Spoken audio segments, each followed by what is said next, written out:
Bueno, buenas tardes. Hoy, seguindo el curso de Teoría de Sistemas aplicada a América Latina, tenemos el placer de tener con nosotros la profesora Laura Hernández Arteaga, de la Universidad de México. La profesora Laura Arteaga es profesora a tiempo completo de la Facultad de Ciencias Políticas y Sociales de la Universidad Nacional Autónoma de México.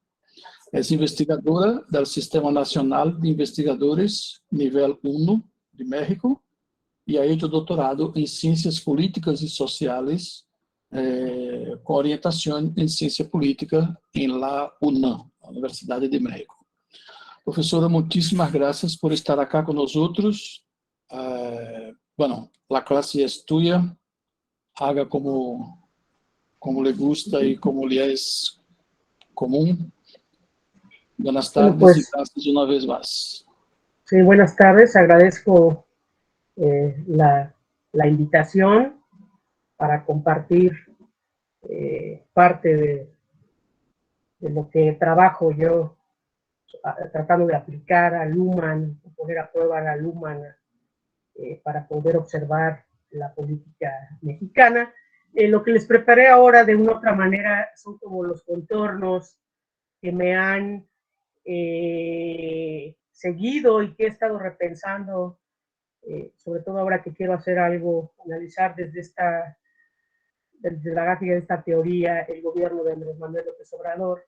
Entonces es una especie como de delineamiento para la observación de la comunicación política en México, que de una u otra manera configura o está presente en los trabajos que ustedes leyeron en la parte sobre la democracia en México desde el concepto de autoorganización por un lado y en el de modelo de variación y estabilización de la política en México. Bueno, ciertamente no está explícito, pues, porque mi foco es México más que la teoría, o sea, más que explicitar, explicar, describir la teoría de Luhmann, pues está inscrito en el sistema político mundial, o sea, en la sociología política luhmanniana, en el sistema político mundial, bueno, el poder como un medio de comunicación simbólicamente generalizado, un elemento central para que yo pueda observar México es el Estado Nacional, porque pues, yo creo que el Estado Nacional, porque pues sigue siendo el centro del poder político, y ahí digo, no me voy a meter ahorita a la discusión teórica, pero cuando uno ve o está focalizando casos específicos, y en este caso yo lo hago a través de la historia política del México del siglo XX, pues uno comienza a ver ahí ciertos, no sé si problemas de conceptualización en la sociología política luhmanniana a propósito del Estado, pero creo que los casos que uno analiza le van a permitir pues recrear, fortalecer, robustecer este planteamiento. Y la idea es, bueno, a ver, si la función del sistema político es la toma de decisiones colectivamente vinculantes, es preguntar ¿y cómo se toman las decisiones colectivamente vinculantes? O sea, ya cuando uno toma el catalejo de observación y va acercándose al caso, en este sentido, el objetivo es México, ¿y cómo se toman las decisiones colectivamente vinculantes? O sea, sí, hacemos uso de los códigos, ¿no? O sea, la idea del primer código, el código primario, tener poder, no tener poder, o gobernantes gobernados, y del secundario, que Luhmann establece como gobierno-oposición, y que fundamentalmente lo hace en el marco de las democracias liberales, que es las que él considera, ¿no?, como el paradigma, ¿no?, de la modernidad diferenciada.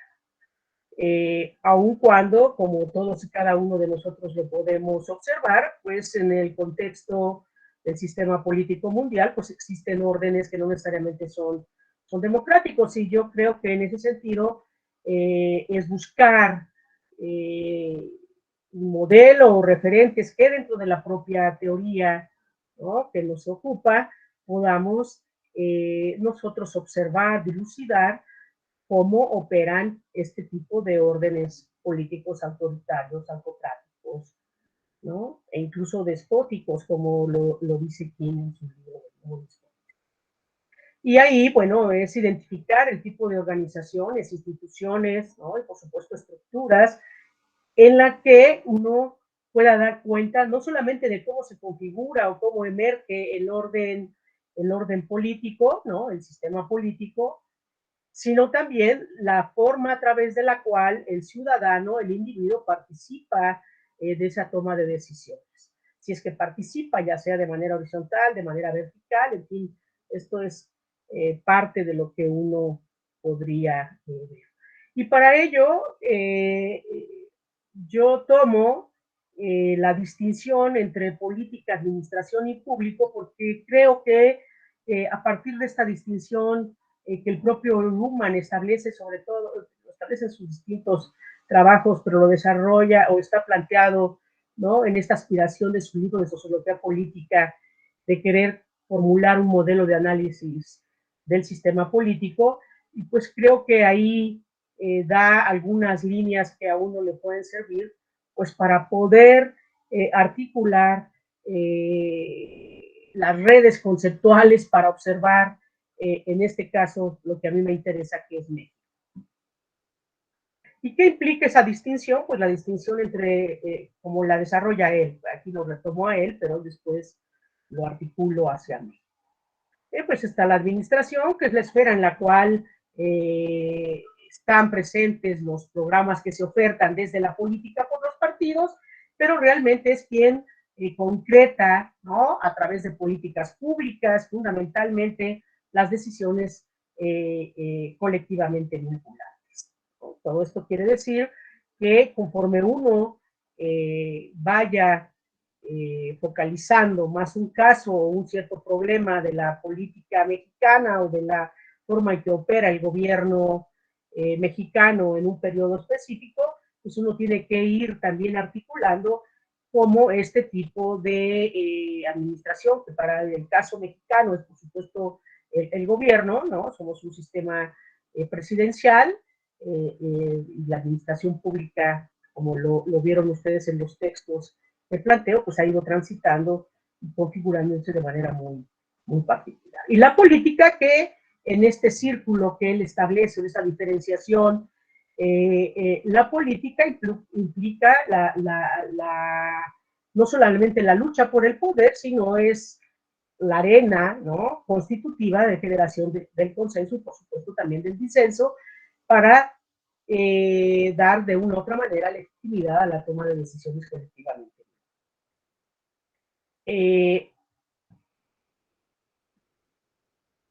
Y bueno, aquí tomo, ahí lo ponen, lo retomo del libro de Sociología Política del Luhmann, o sea que las decisiones tienen que estar revestidas también de un criterio de legalidad y los propios órdenes administrativos también de una u otra manera están circunscritos en esta.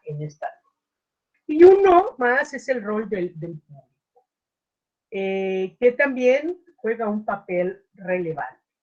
Y como lo vamos a ver más adelante, o como lo veo en el caso mexicano, yo creo que el rol del público es importante porque es la forma a través de la cual, ¿no?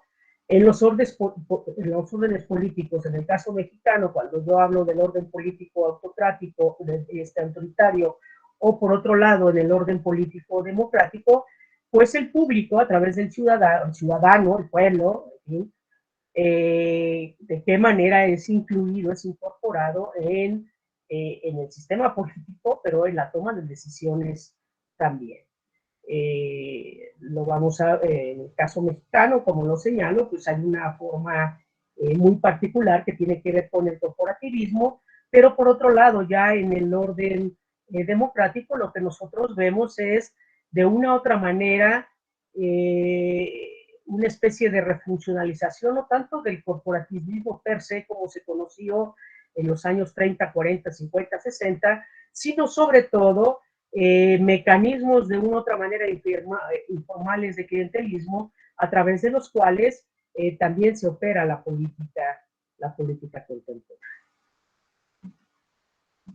Y en ello retomo la figura del círculo formal e informal del poder, que a mí, por lo menos, me pareció una distinción muy dinámica para poder focalizar la forma a través de la cual se configuraba el proceso doble, tanto de configuración o de configuración del orden político del México postrevolucionario, por un lado, donde el Estado va a tener un papel muy relevante, pero por otro lado también ver que de una u otra manera se está dando, sí, un proceso de creciente complejidad y diferenciación, estoy hablando de todo el siglo XX mexicano, un proceso de diferenciación del propio sistema político con relación, obviamente, a la sociedad, o sea, los distintos sistemas, si ustedes quieren, pero en este caso digo, con relación a la sociedad, pero al mismo tiempo en las propias fronteras internas del sistema político. Por supuesto, no en la lógica tan autonómica, tan autopoyética como lo refiere el propio Luhmann, pero lo que yo digo es que finalmente lo que se configura es una forma de ejercicio del poder, si ustedes tienen una forma particular, específica, y por supuesto que tiene que ver también con otras paralelas simultáneas de la política en México. Y tomando de este del trabajo yo planteo también, de ellos introduzco, ¿no? Ellos se toman de Luhmann esta idea del círculo formal e informal del poder, e introducen la idea, ¿no? de mecanismos informales que están presentes en el sistema político, en la forma en que se toman las decisiones, pero también en la forma en que se ejerce el poder, en la forma en que se lucha por el poder, y lo que a mí me permite ver es justamente que es una parte constitutiva, ¿no?, de la forma que adquiere el sistema político mexicano en el siglo XX, tanto en su forma autoritaria como en su forma democrática. O sea, estos mecanismos a través de los cuales, ¿no?, mecanismos informales a través de los cuales, ¿no?, individuos que pueden ser excluidos porque no participan directamente en los partidos políticos o porque no participan en algunas organizaciones que pueden tener incidencia política, etcétera, pueden ser incorporados en esta toma de decisiones, sin contar, aunque ahí no me voy a ver, pero también lo podemos ver, las políticas sociales. Y por eso lo veo, repito, como una categoría, como un referente para poder observar la política, el sistema político en México.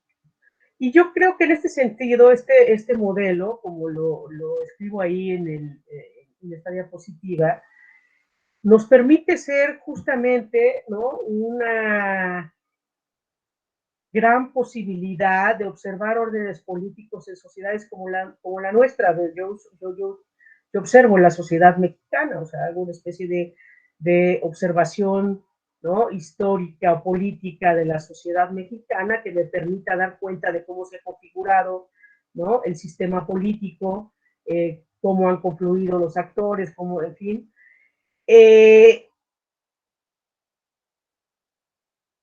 Y al mismo tiempo, creo yo, como les mencionaba, me permite a mí dar cuenta también de cómo estamos a estas alturas, mis textos,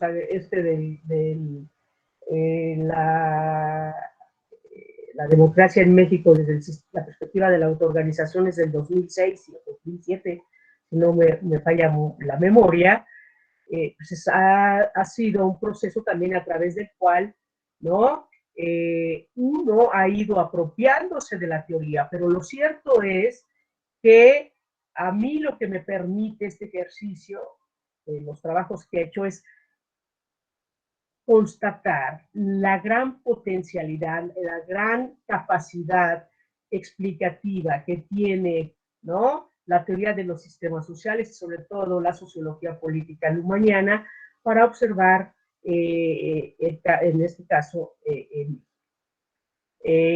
y es justamente de lo que yo doy cuenta en los trabajos. Y por eso yo utilizo un esquema, este es el esquema que viene en sociología política de Luhmann, que me parece muy interesante.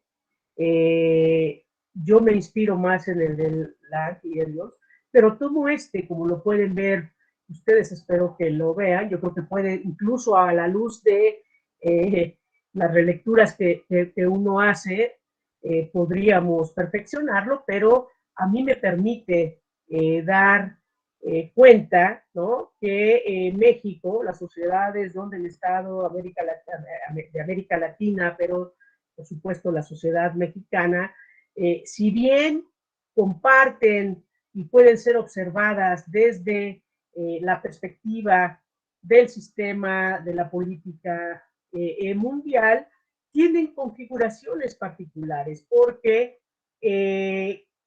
en nuestro caso, en el caso de México, ¿no?, de la posrevolución hasta los años 70, entrados los años 70, el Estado tiene un papel muy importante y como lo menciono, el Estado es realmente el organizador, el cuestionador del orden social posrevolucionario.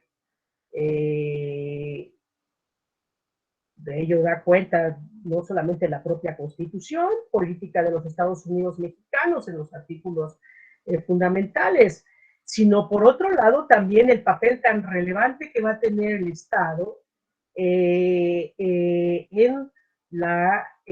el desarrollo económico y en el proceso y en el aliente del proceso de industrialización, como se puede ver, repito, tanto en los artículos de la Constitución, pero fundamentalmente a partir del primer plan sexenal, que va a ser el ideario del que sería el candidato a la presidencia de la República, Lázaro Cárdenas del Río, y después presidente.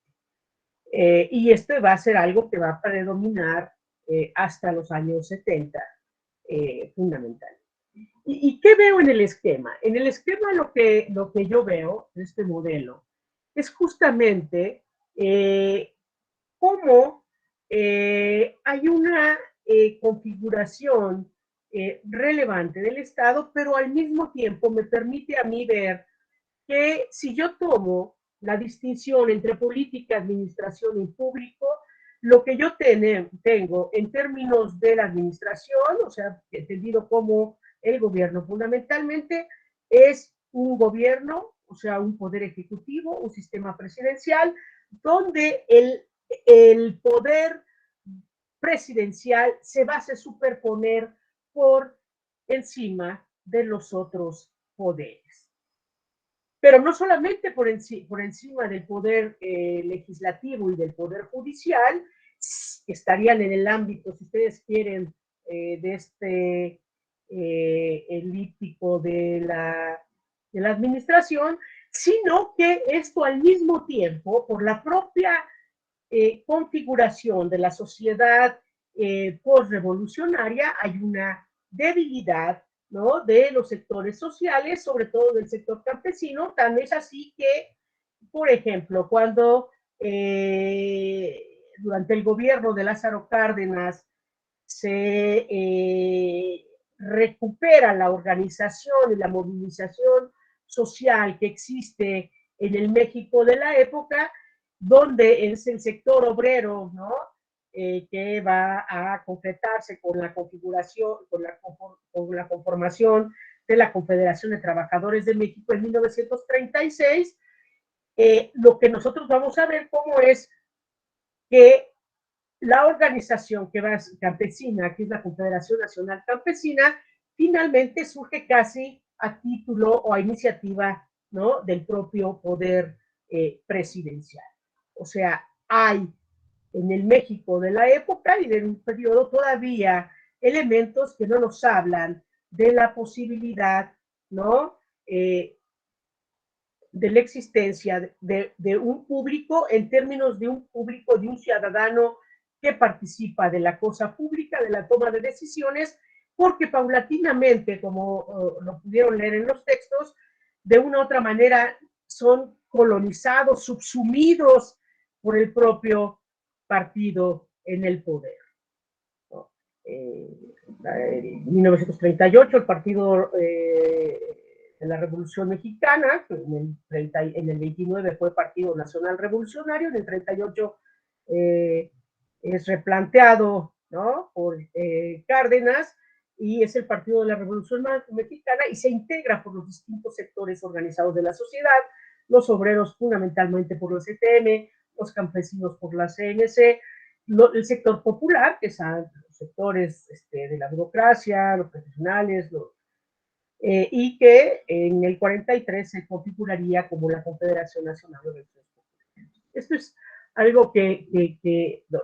Y sí están los electores, porque en el México establece que somos una democracia representativa y federal, y entonces las elecciones, ¿no?, son el mecanismo a través de lo cual se elige a nuestros representantes. Sin embargo, de facto, en el caso de la política, ¿no?, que es la lucha por el poder, donde están presentes los partidos, lo que nosotros vamos a ver va a ser fundamentalmente lo que se llama una especie de colonización de la política, de la lucha política pluripartidista, digamos, por lo que va a ser el sistema de partidos.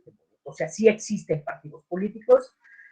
Está el Partido Comunista Mexicano, que surge, que se crea en 1918, está el Partido Acción Nacional, que surge a finales de los años 30, está el Partido Auténtico de la Revolución Mexicana, que surge en los 40-50, en fin, pero en términos estrictos, ¿no?, de que pueda existir la posibilidad de que en la política se dispute la lucha por el poder para que partidos opositores puedan llegar a la presidencia de la República y encabezar un gobierno, no se va a dar sino hasta la primera alternancia en el año 2000, con la llegada a la presidencia de la República de Vicente Fox Quesada.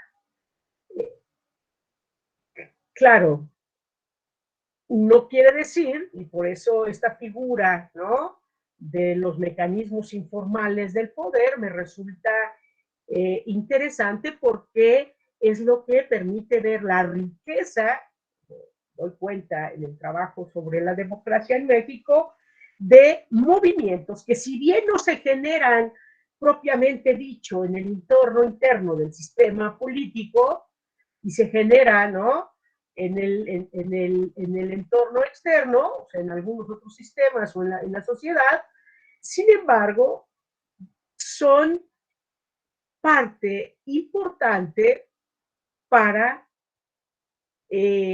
dar cuenta de cómo la oposición política en nuestro país ha tenido una relevancia significativa en el proceso de configuración del cambio, de la configuración democrática, de la configuración de un orden político democrático. Pero al mismo tiempo, ¿no?, es una administración que está también subsumida o verticalmente dirigida. Las órdenes, las decisiones fundamentales se dan jerárquicamente, porque quien prima es el Ejecutivo. Paulatinamente, también, como doy cuenta en los escritos, se va dando un proceso también de autonomización de la propia administración, como dicta, ¿no?, el modelo de comunicación en sociedades policéntricas. Y por eso, en esta lógica, como pueden ver, es lo que yo planteo como el modelo de una comunicación política en una forma autoritaria de ejercicio del poder. Lo veo de esta manera. De una otra manera ya se los he estado comentando.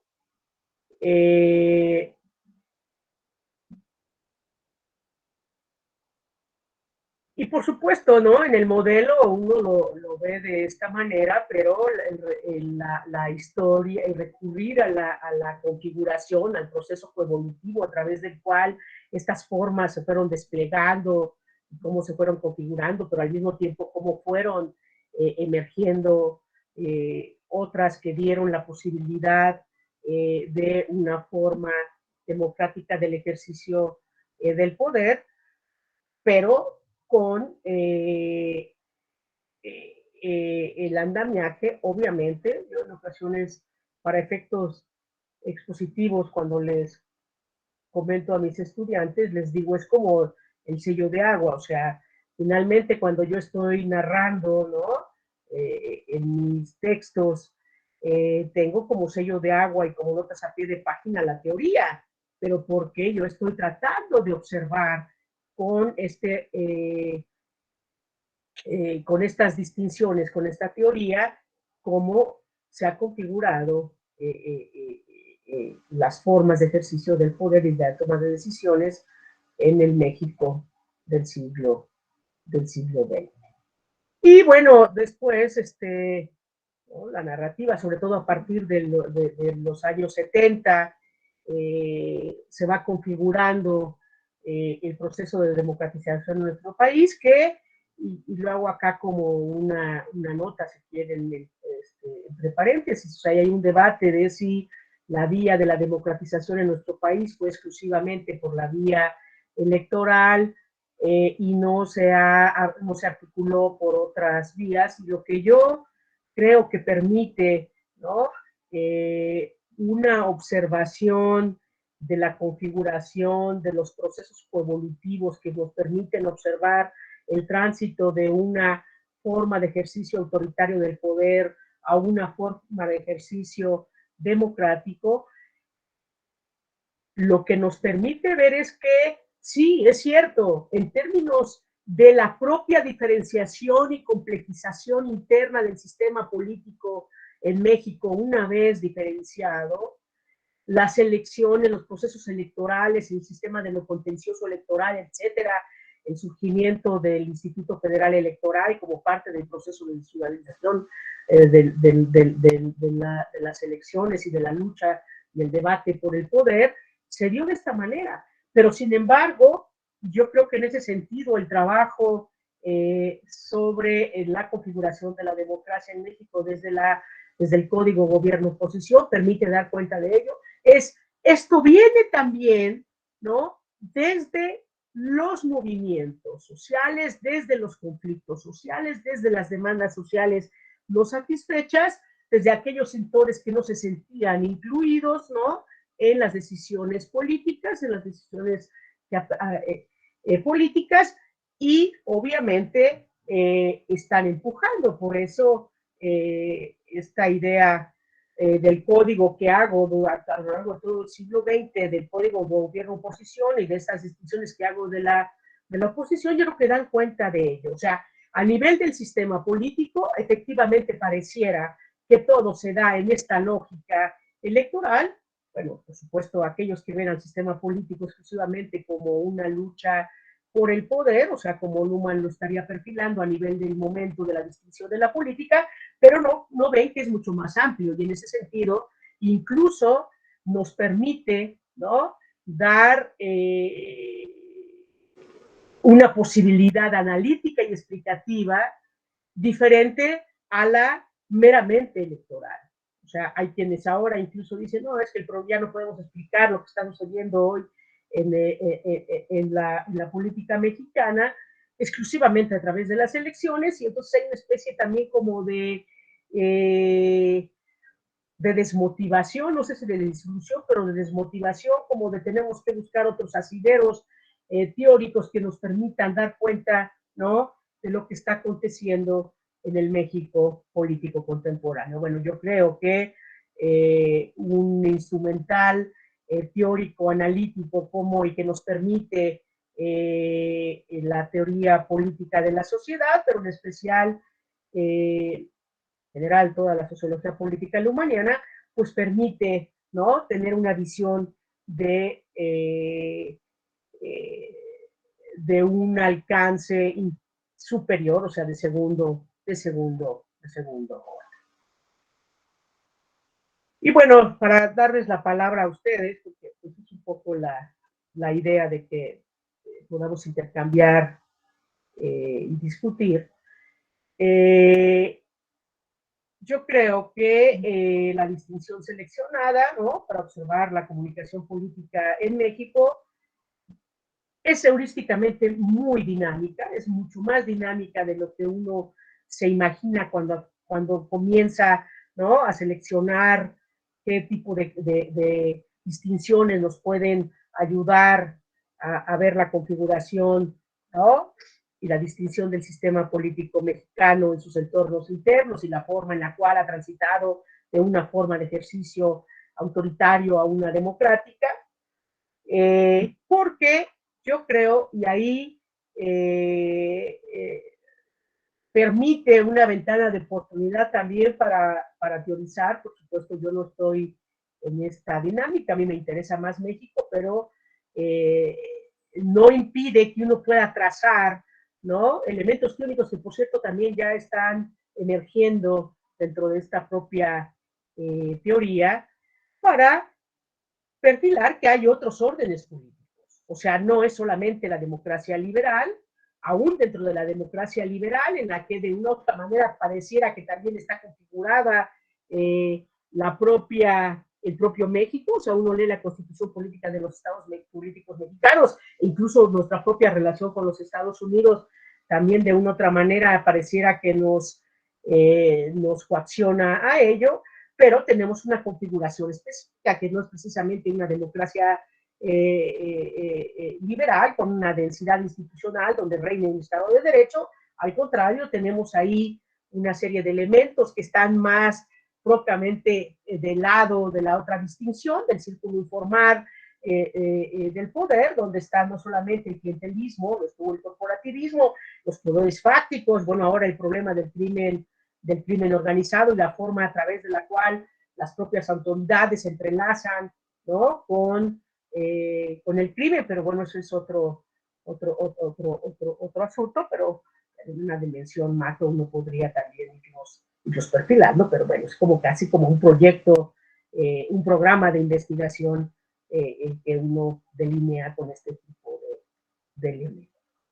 Y esto quiere decir también, cuando, como seguramente ya lo están deduciendo, pues que nos estamos que esto no es que México sea una isla, o sea, lo hacemos en términos de simultaneidad con la diferenciación de la sociedad moderna, pero también en simultaneidad con el sistema político mundial, pero no adquirimos esa forma que está escrita en términos normativos, sino propia, ¿no?, de sociedades y de la dinámica de los actores, de las organizaciones, de las instituciones, de las estructuras del México del siglo XX postrevolucionario.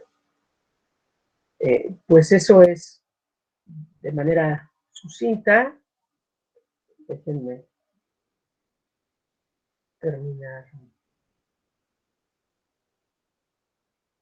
Okay, ya dejé de compartir.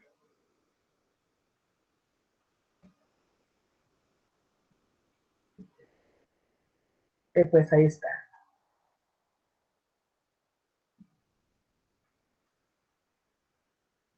Por supuesto, a través de las preguntas puedo ya redondear sobre el caso de México.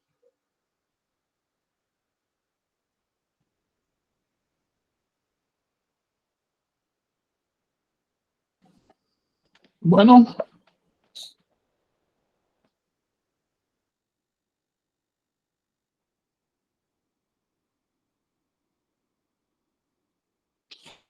con mucho gusto les comparto, se la envío al doctor y él se las comparte. Gracias. Bueno, y pregunta.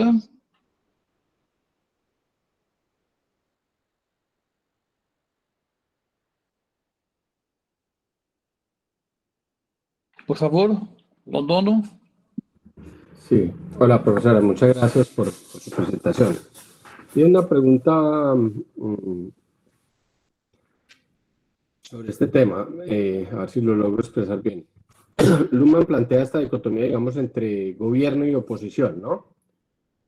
Pero en la sociedad, a mi modo de ver, pues, si bien el gobierno es uno solo, la oposición no es una sola. Hay diferentes grupos que ejercen oposición por diferentes motivos. Entonces, quisiera un poco si me puede andar, digamos, en cómo se concibe entonces esta dinámica, que no es una dinámica entre un grupo y otro, sino entre un poder y varios poderes en las sociedades. Por lo menos desde mi punto de vista, digamos, la oposición no es un actor homogéneo hoy en día en América Latina y, bueno, ahí podríamos expandirnos, pero no quiero hacerlo, sino más bien escuchar su posición sobre el tema.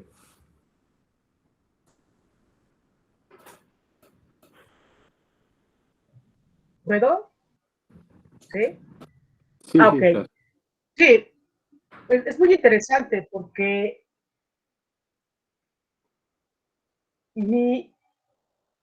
cuando yo iniciaba, ¿no? Ya quería aplicar, ¿no? Observar a México a través de las categorías lumanianas. Mi primer ejercicio, uno de mis primeros ejercicios fue este trabajo sobre la democracia mexicana y emergencia de la oposición. Y entonces, en términos de las democracias liberales, como lo plantea Luhmann, porque ahí sí apostasía a las democracias liberales, ¿no? Como la forma que en la sociedad diferenciada contemporánea toma la diferenciación del sistema. Pero cuando uno ve la narrativa o la configuración de la historia política de los países, yo en el caso nuestro, en el caso mío, perdón, México, lo que yo hice es ver que efectivamente el gobierno es el que toma las decisiones, es el que está en el poder, en el ejercicio del poder, etcétera, y la oposición. Y en la trayectoria del siglo XX mexicano, lo que va del XXI, pero yo me estaciono en el 2000, ahora yo quiero analizar, estoy empezando a trabajar el gobierno de Andrés Manuel López Obrador, porque hay quienes ahora dicen, sí, hay democracias, hay autocracias y también hay populismo. No, más bien hay que ver cómo en las democracias emerge el populismo, ¿no? Pero yo quiero focalizarlo desde esta perspectiva, por eso pero allá apenas lo estoy explorando. Pero bueno, entonces, ¿qué es lo que tenemos? El gobierno, efectivamente. Y lo que yo veo es que en el México del siglo XX, la oposición existía en términos de sí, de organizaciones partidarias, sí, existía el Partido Comunista Mexicano, ¿no? Que se configura a fines de la década de los 10, de 1919. En el 29 el Partido Acción Nacional, y así en el Partido Popular en el 48, ¿no? Y después le cortan la cabeza a Lombardo y lo marcan como partido opositor, en fin, bueno, en fin. Y así, sucesivamente. Pero de facto, no era una oposición que contendiera por la lucha por el poder. Porque incluso la verdadera oposición que surgía, ¿no? Para contender por el poder salía de las propias filas de la clase política.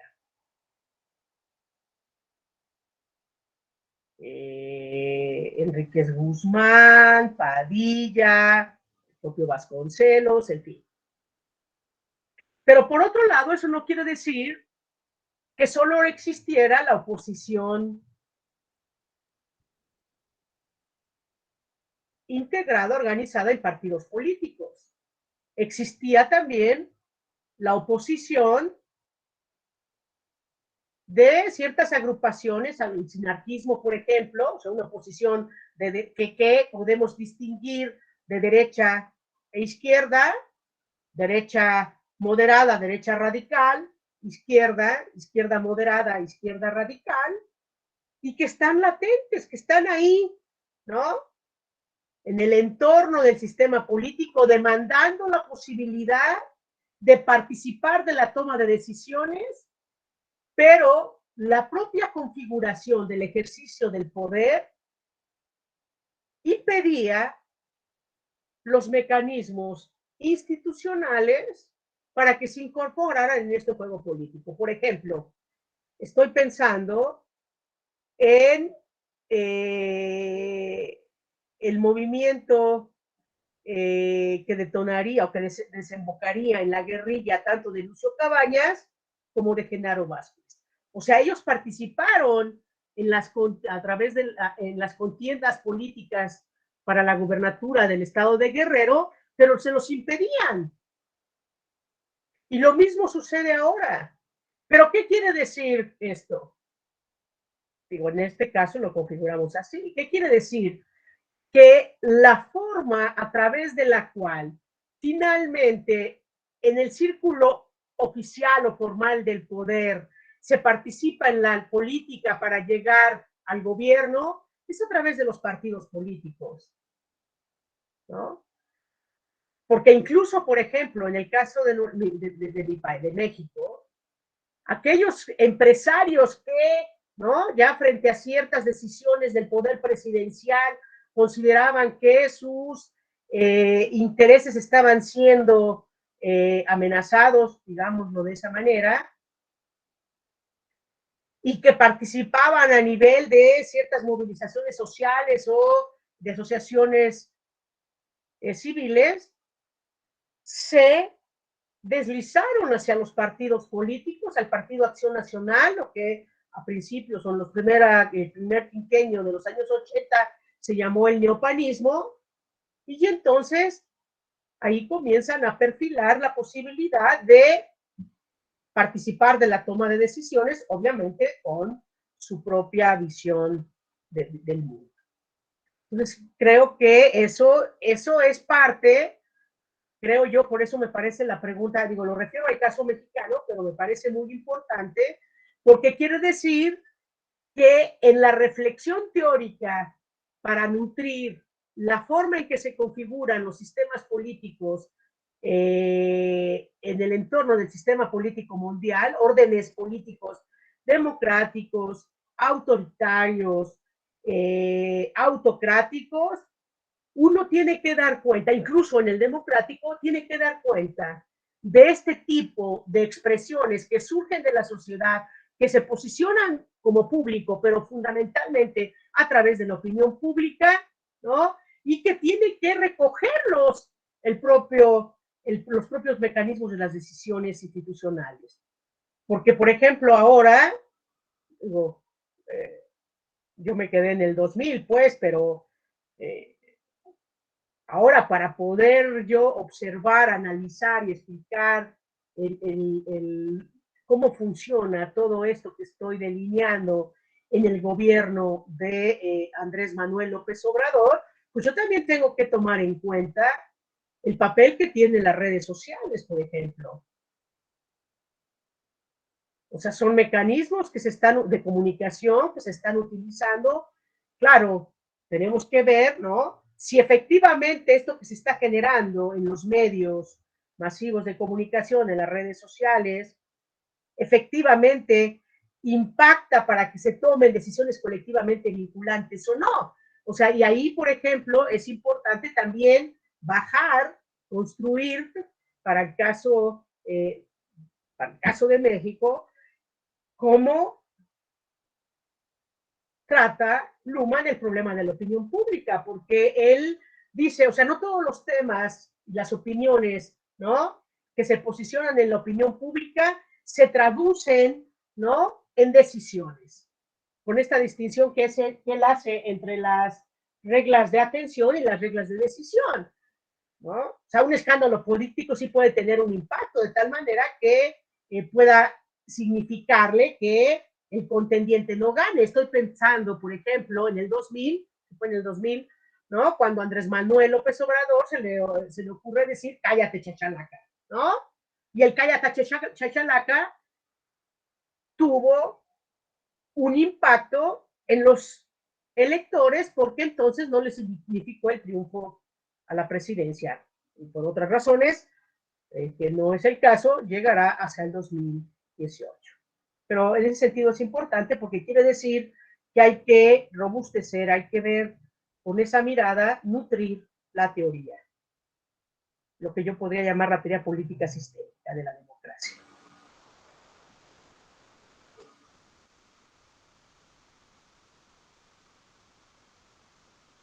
Gracias.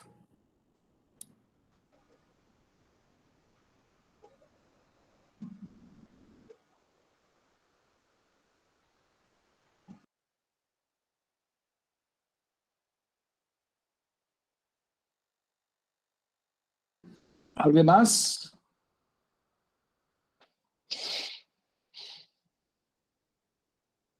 Bueno, profesora Lara, la parte política tal vez sea la parte más poco trabajada y poco explorada por nosotros de América Latina. No sé decir si, porque no hay la traducción del libro La política de la sociedad para español. Hay textos, mucha cosa, y hay muchas dudas y, bueno, cuando la gente trabaja, como ha hecho la pregunta ahora o dono, com cambios sociais ou com movimentos sociais. Sempre me perguntam, mira, onde pongo o movimento de protesta? Se estaria em la teoria de Luhmann em lugar... porque Luhmann não tem o conceito de sociedade civil. E a gente pergunta, mira, onde puedo poner esta cuestión, ¿no? Para trabajar esto de los movimientos sociales. Y bueno, yo indico poner en el sistema de la política, en la parte del código, justo oposición. No. Pero hay cosas más complejas cuando se habla de política, principalmente se levamos a la questão do poder em si, né? Que é dos pontos mais complexos para mim, que há momentos que Luhmann põe como o código da política, poder, não poder, no sentido de poder, governabilidade estatal em si, governabilidade. E depois vem uma distinção poder central, o governo e oposição. Estou provocando para que nos ajude a entender mais estas nuances da própria teoria, porque eu sei que acá há muita gente que trabalha com isso, com movimentos sociais. Por exemplo, Flávia Guzmão está fazendo um trabalho de doutorado onde su cuestión central es justamente la criminalización de los movimientos sociales que ha pasado acá en Brasil. Y ella casi todo el rato me hace cuestiones así de, mira, pero cuando yo hago este movimiento, ¿cómo pongo? Y bueno, mi propuesta para Flávia siempre ha sido, mira, es complejo tener tudo que há de movimentos sociais em Brasil, porque não escorres um movimento social e hace o desenho o dibujo deste movimento e lo ves como estão as comunicações do governo, as comunicações desses movimentos aí. Bueno, em verdade não é uma pergunta, é uma provocação a ti para que nos ajude e principalmente porque estou ajudando Flávia. E, por exemplo, eu sei acá Alejandro Carlos, né, que está fazendo uma maestria, eu também estou tentando ajudá-lo, que é sobre, acá em Brasil, o movimento de permissão do uso da marihuana para fins de saúde. E também eu vejo aí um movimento que vem não necessariamente são como puedo decir, muy organizados. Muchas veces son médicos, son personas físicas que empiezan a proporcionar discusiones públicas, discusiones en internet, discusiones en la asamblea, como ahí ocurrió hace poco acá en Pernambuco, en Recife, donde vivimos. Bueno, yo no sé si ya ha sido suficiente para entender lo que quiero. No, sí, muy bien, yo creo que sí. Desde mi criterio de distinción racional a través de la cual yo procesé la teoría, porque puede haber otra distinción, digo, esa es la gran ventaja, la riqueza y la gran complejidad de esta teoría, porque yo creo que también, digo, o por lo menos este es un aspecto muy subjetivo, la teoría también suele paralizarnos. O sea, es de tal portentosidad, de tal complejidad, que cuando uno quiere agarrar, focalizar un caso, verlo hacia un caso, yo lo hago, repito, a nivel de la configuración del sistema político, o sea, más de historia política, si quieren, fue mi ejercicio, después ya me iré más en otro tema, ya un gobierno específico, pero, no, de repente uno se quedaba así, claro, y también procesualmente, o sea, conforme uno va avanzando, va leyendo, va entendiendo todo. Bueno, yo creo que a través de la distinción, ¿no?, entre política, administración y público, entendido administración para nosotros como gobierno, uno puede hacer eso, porque quiere decir que el público, hay un público para la administración, y quiere decir, ¿no?, que el público, o sea, quienes demandan socialmente, en este caso los movimientos sociales, ¿no? O sea, los movimientos, por ejemplo, el caso del uso, ¿no?, de la marihuana para fines de salud, o incluso para fines recreativos como en Uruguay con cierta cantidad, ¿no? ¿Qué quiere decir esto? Que es una demanda que se está dando, ¿no?, en la sociedad, que se posiciona, ¿no?, porque se comienzan a organizar, se hace un movimiento, este movimiento, ¿no?, comienza a generar ruido, comunicación, se inserta en la opinión pública, ¿no? Y sí, se inserta en la opinión pública, en los medios de comunicación, en las redes sociales, en el Facebook, en fin, en el Twitter, en lo que haya, ¿no? Y logran efectivamente establecer un vínculo de tal manera que como público de la política, ¿no?, o sea, de los partidos políticos, y algún partido político toma esta agenda, toma esta demanda, ¿no?, puede posicionarse de tal manera que se pueda hacer a través de la administración, o sea, del Parlamento, o sea, del Poder Legislativo, los diputados que tienen representación en el Poder Legislativo, se puede hacer una política pública, entonces se decide que, ¿no?, esto, digamos que podría, esa es una posibilidad de verlo, digo, lo estoy reduciendo, pero es una posibilidad de observación, porque no es que el movimiento social per se sea parte del sistema político, es cómo ese movimiento social logra insertar para que esa demanda se incluya y se tome como una decisión que vincule a la sociedad. Que respetemos y no veamos y sancionemos o estigmaticemos a quien la consume o la usa porque le sirve para su artritis o para lo que fuera, ¿no? Eso por un lado, creo que en ese sentido yo lo veo, por eso me parece un modelo muy rico, porque lo podemos ir con esta metáfora que yo digo del catalejo, ¿no? Cuando vamos acercándonos, ¿no?, a nuestro objeto, a nuestra realidad, pues ahí vamos ya complejizándolo con la narrativa, con la reconstrucción del movimiento y cómo se movilizaban. Incluso esta parte es muy, muy interesante, voy a decir en qué sentido.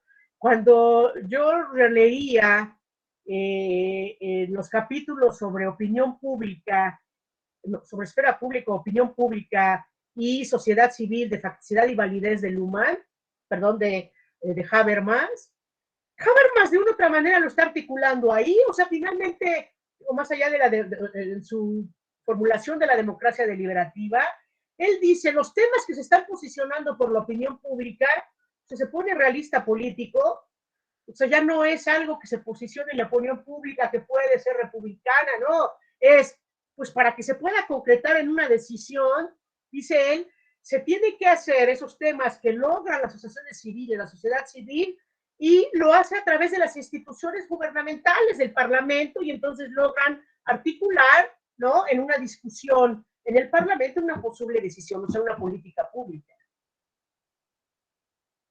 Por eso yo en ocasiones en broma les digo a mis alumnos que podemos leer en paralelo sociología política y ciertos capítulos de facticidad y validez, ¿no? No sé quién deglutó a quién, ¿no? Perdón por la expresión, pero digamos que permite dar pistas para que uno pueda hacer ese tipo de acercamientos y de análisis. Y por otro lado, con relación a lo que iniciabas inicialmente en tu participación, es cierto, yo creo que, o sea, cuando uno lee, y me pasa, por eso si quieren lo eludo, porque a lo mejor hay que hacerlo como parte de otro trabajo y entonces discutirlo, sí hay aspectos problemáticos en la sociología política de Luhmann, ¿no? O sea, el Estado, ¿qué es el Estado? El Estado es una autodescripción del sistema político, el Estado es una organización y el Estado es en el sistema político mundial un orden territorial, el Estado-nación.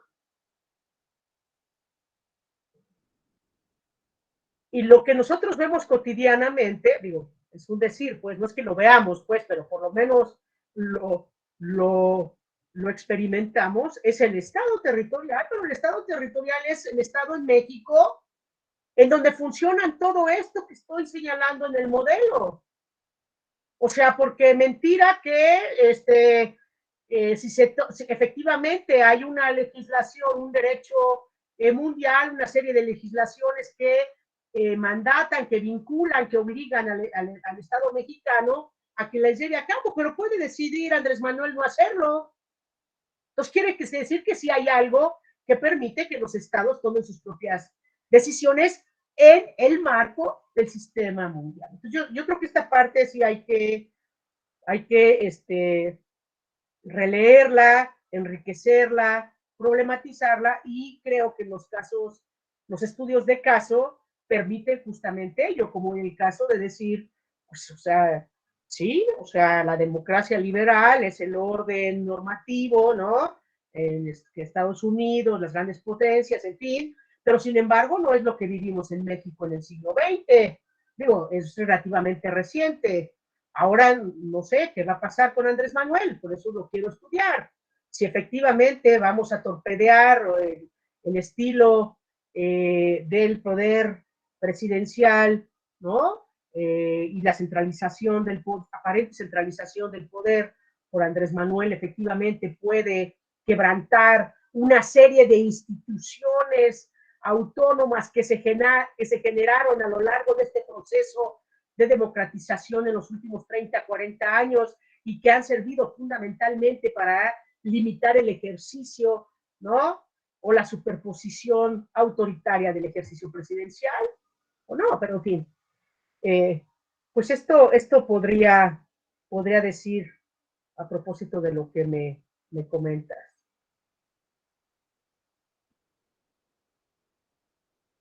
Vale, muchas gracias. Bueno, ¿alguien más?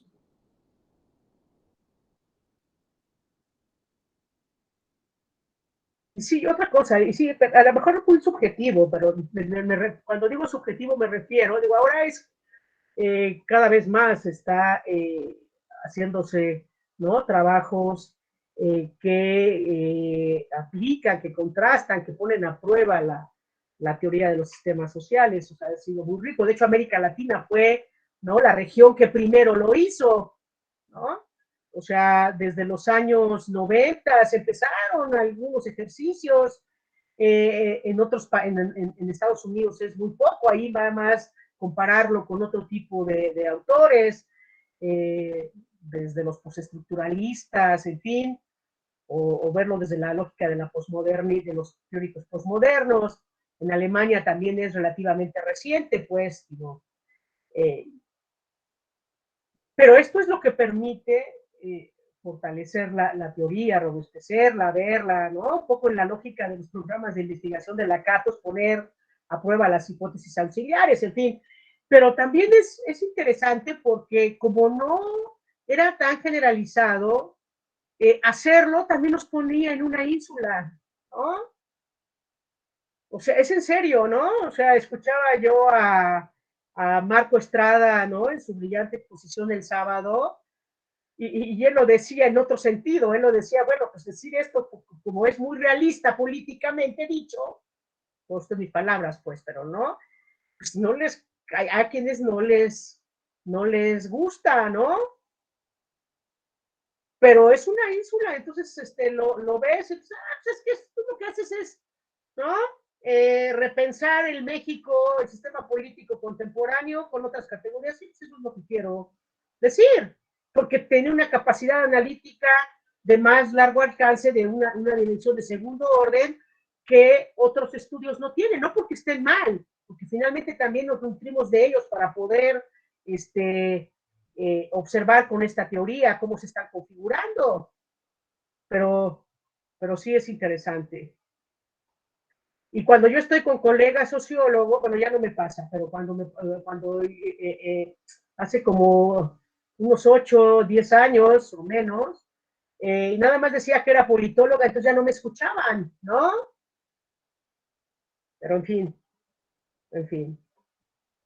Bueno, eso es un reclamo que yo oí de mucha gente. Darío Rodríguez decía todo el rato esto, que cuando se habla, no, sistémico. Y bueno, ahí había dos puntos para mí muy, muy importantes, principalmente hoy, cuando se habla muy fuertemente de desconstructivismo o decolonialidad, ou não, e decolonialidade. Eu comparto contigo plenamente. Eu acho que a teoria nos leva a reflexões e a pontos que outras não. Mas isso não nos leva a pensar que a teoria é um modelo teórico pronto, cerrado, e que a nós outros cabe implementar este modelo em uma investigação que já está toda a teoria pronta. Este exercício, para mim, é muito complejo, de levar a la gente no simplesmente a obtener os dados para analisar, pero la análise le pone a um exercício de abstração increíble, e isso talvez seja uma das coisas que nos hace vivir este estranhamento da gente, que a gente parece que quer que nos vayamos a um congresso, a algo, com uma formuleta pronta para dizer, mira, está assim, assim, assim, e os dados são analisados assim. Me parece Claro. que esta teoria nos quita desta comodidade.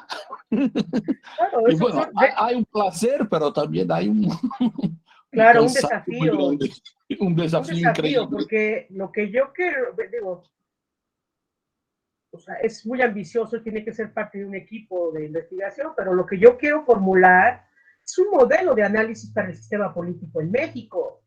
Ahora, por eso mis trabajos han sido sobre el Estado, la transformación del Estado, el Estado en el sistema mundial, o sea, también para ver que no somos ínsulas, que nos estamos configurando en el orden de las sociedades diferenciadas, pero para decirlo ahí sí en términos evolutivos, en estadios distintos, ¿no? Como decía el propio Darwin, ¿no?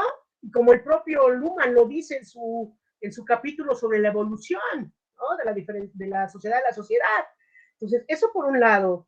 Y bueno, así tengo que ir sumando para darle forma a este modelo, pero sí es muy complejo porque obviamente pareciera muy, muy sencillo, pero hay que hacerlo transversalmente, nutrirse de toda la información, cómo lo organizas, pero bueno, eso es parte también de la creatividad que nos da esta teoría, porque efectivamente, contrario a lo como la otredad nos ve, ¿no? Es tremendamente dinámica, tremendamente rica, ¿no? Bueno, Londono, perdona. Sí, Londoño, no hay problema. Londoño. Bueno, yo voy a aprovechar que mis compañeros están un poco tímidos para hacer otra pregunta, pero esta vez un poco más teórica, y es que acabas de mencionar el debate Luhmann-Habermas, y me parecería interesante escuchar de tu parte cuáles crees que son los ejes de ese debate en torno al tema de la visión de la sociedad, porque obviamente hay una discusión muy grande, pero me gustaría escuchar cuáles crees tú que son los ejes de ese debate Luhmann-Habermas, aprovechando la mención que hiciste del tema. Híjole, a bote pronto. Bueno, así como, casi como petición de principio, no sé si se permita decir, en ese debate Luhmann perdió. Desafortunadamente, lo digo de manera muy, si quieren, tajante, muy gruesa, pero ¿qué quiero decir? Es que es más seductor, o sea, nos seduce más, ¿no? La teoría, ¿no? Habermasiana, la reconstrucción del materialismo histórico, o sea, esta idea, ¿no? De que el sujeto es el que primero hace la historia, bueno, a través de en este caso para Habermas, su idea de la razón comunicativa, ¿no? A través de la interacción comunicativa es que yo puedo convencer a mi interlocutor y entonces puedo lograr el consenso, ¿no? Claro, ya sé, muchos autores, Giddens y otros más, le han refutado esta aseveración. ¿En qué? Yo creo que, a ver si me lo permiten, más que teórica social, que no lo soy, pero si me lo permiten en términos muy gruesos. Esta parte que les digo es más seductora, porque finalmente está conectado con la ilustración, con la modernidad ilustrada, la idea del sujeto, la posibilidad de cambiar la sociedad, ¿no? Y nos da a nosotros en ser los ejes, ¿no? Los grandes actores del cambio, el sujeto. Segundo, algo que dañó mucho o que prejuició mucho en términos de obstáculos epistemológicos al estilo de Bachelard y al estilo del propio Francis Bacon, ¿no? De Novum Organum, que prejuició mucho a los lectores, ¿no? Fue decir que era un conservador y un tecnócrata, como él dice, ¿no? En pasajes que vienen reproducidos en el discurso filosófico de la modernidad, ¿no? Otro, decir que era sociobiología. Pero es muy interesante porque, estoy diciéndolo al hilo, no traigo preparado esa parte, ¿no? Porque ahí hay de hecho hay un libro que recién salió, recién no sé si este año o el pasado, que reconstruye el debate Luhmann-Habermas, no lo he terminado de leer. Pero cuando leía yo a Habermas, de repente lo sigo leyendo, pues, pero cuando lo estudiaba, me acuerdo que uno de sus grandes estudiosos, analistas, Thomas McCarthy, ¿no? En la parte biográfica decía, es que lo que Habermas lee, lo deglute, ¿no? Y entonces yo cuando de repente lo expongo con mis alumnos, y perdón, está grabado, me va a dar pena, pero es como metafórico. Yo decía, es como cuando ustedes van a las tortillas y ven la máquina que está haciendo las tortillas, y entonces mete todas las teorías, ¿no? Las pone, ¿no? Distintos maíces o distintas teorías, conceptos que él considera que puede nutrir y construir para su teoría, ¿no? Y entonces le sale su teoría, sale la tortilla, perdón por la metáfora, perdón, es muy irrespetuosa, ¿no? Pero para efectos gráficos sirve. Y yo cuando leo, ¿no? Cuando yo leí Facticidad y Validez, ya había leído parte de Luhmann, pero no había leído Sociología del Derecho, perdón, el derecho de la sociedad. Y yo sí creo que él también se apropia de categorías sistémicas. Entonces, en este debate, también creo que en términos del público de la inteligencia, o sea, del público epistémico de las ciencias sociales, de la sociología, etcétera, ¿no?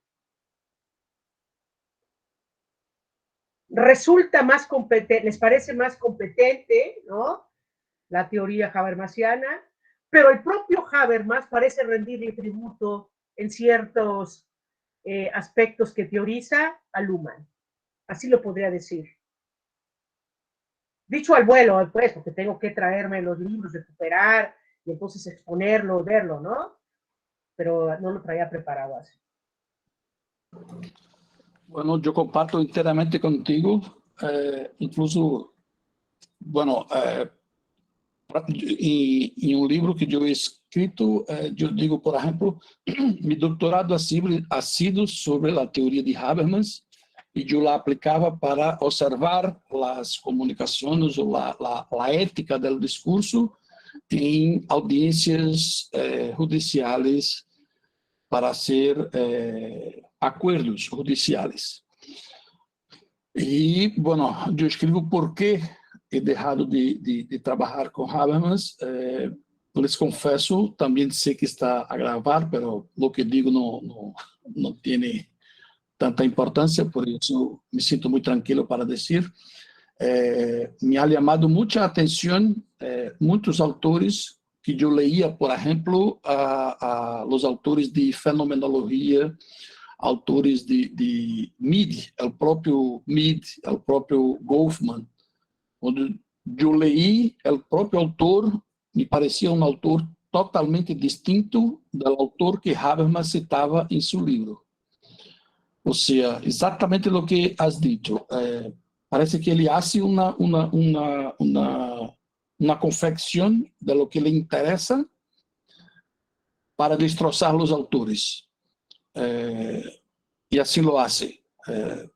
E ha sido, eu estranhei por demais. Por exemplo, Horthy, Richard Horthy, é um autor que é totalmente distinto quando citado por Habermas e quando você vai a ler diretamente Horthy como autor.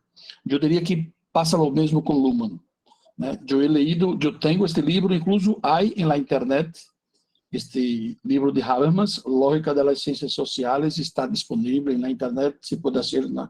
Este capítulo é a leitura de Habermas sobre Luhmann, e, bueno, quem conhece a Luhmann vê que há uma leitura muito superficial, ou, bueno, não posso dizer mal hecha, eu não sou capaz de dizer isso de nadie, pero é muito distinta de alguém que conhece e ha leído Luhmann diretamente.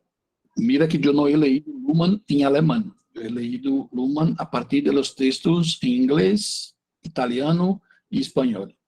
Bueno, outro ponto que também me chama muito a atenção, bom, não é que me chama a atenção, perdão. Bueno, Lodonho, há um livro, eu não sei se está hoje em internet, mas estava, de Juan Antonio García Amado, um professor da Universidade de León, que o título do livro é justamente Luhmann e Habermas. E ali há uma leitura muito tranquila e muito honesta de los dois autores, se te interessa este tipo de coisa. Outro autor, eu posso dizer a vocês, e que vai estar cá com nós outros, pode guardar esta questão para ser a ele, é Marcelo Neves. E eu falava muito, bueno, hasta hoje eu falo muito com Marcelo, e o ponto que para Marcelo chamava a atenção é que Luhmann não tinha um conceito para substituir sociedade civil.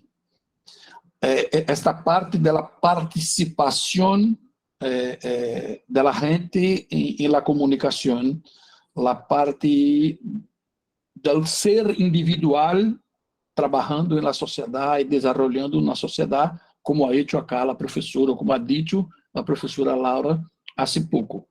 Sim, não há. Nós outros sabemos que Luhmann la idea de ser humano en Luhmann es totalmente distinta de la concepción de ser humano aplicada por Habermas. Y nosotros sabemos que Luhmann es un autor que trabaja con la perspectiva no normativista de las teorías sociológicas.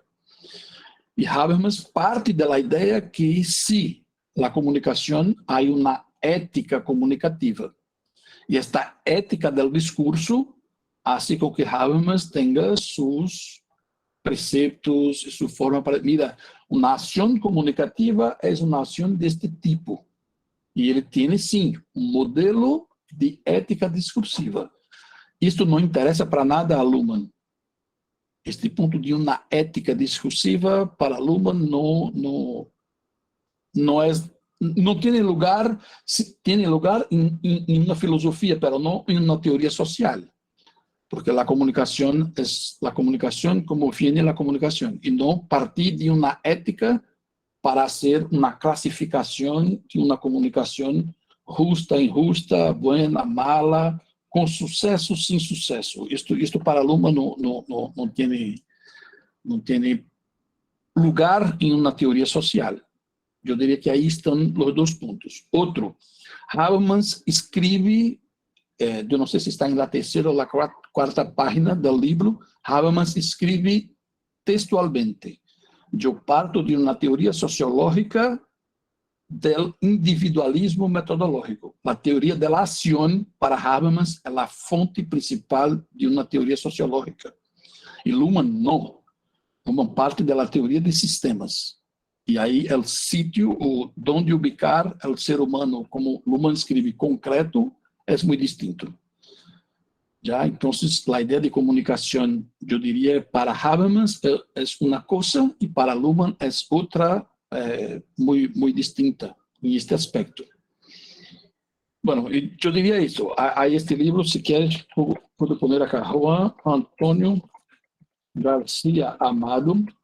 Yo tengo este libro impreso, yo no lo conozco en internet, pero si usted tiene interés y pone el debate Habermas y Luhmann hoy, tiene unos textos muy buenos de, yo no sé si conoce a Paul Kiehr, yo no sé la pronuncia.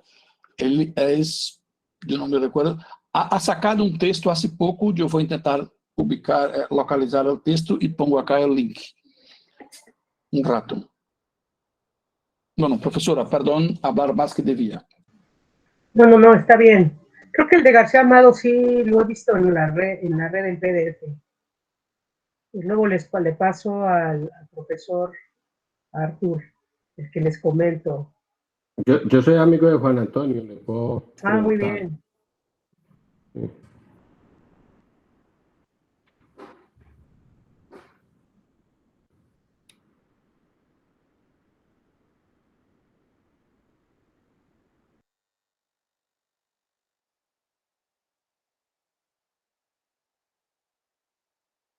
Bueno, perdón, yo no sé si directamente este link encuentres. El profesor se llama Paul Kiehr.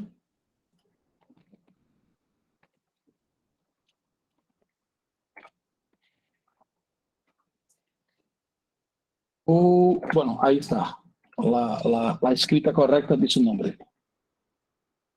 Y el texto es esto. Sí, ahí salió el link a la página. Sí. Vale, es muy bueno. También así, pero ahí es un debate más actual de cómo pensar esta discusión. Bueno, profesora, si quieres hacer el cierre o seguir, No, como pues, quieras. no, yo creo que ha sido muy interesante. Yo creo que discutir, ¿no?, sobre la teoría y las explicaciones que hacemos es muy enriquecedor, porque si no tenemos puntos ciegos que nos impiden, ¿no?, verlo. Por ejemplo, ahora que yo releía uno de los capítulos, el de modelo de estabilización, ¿no?, la parte que hago sobre público y opinión pública, pues ahí la tengo que replantear, porque ahora que he releído, trabajado, hice un articulito, en un capítulo del libro que no se ha publicado, la pandemia ahí nos metió en problemas, sobre la opinión pública en Luhmann, y eso a mí me ha permitido pues entenderlo un poco más y ver la forma a través de la cual uno puede introducir en este modelo que yo he señalado, en esta distinción, ¿no?, del círculo formal e informal del poder, también el papel de la opinión pública, porque yo sí creo que a partir de ahí es como uno puede construir, cómo las demandas que se generan en la sociedad pueden traducirse, ¿no?, en decisiones políticas, o incluso en ruidos o riesgos para el sistema político, para el gobierno, ¿no? Pero bueno, eso es parte de la construcción del trabajo. Pues bueno, pues agradecer a todos y cada uno de ustedes el espacio, un privilegio realmente.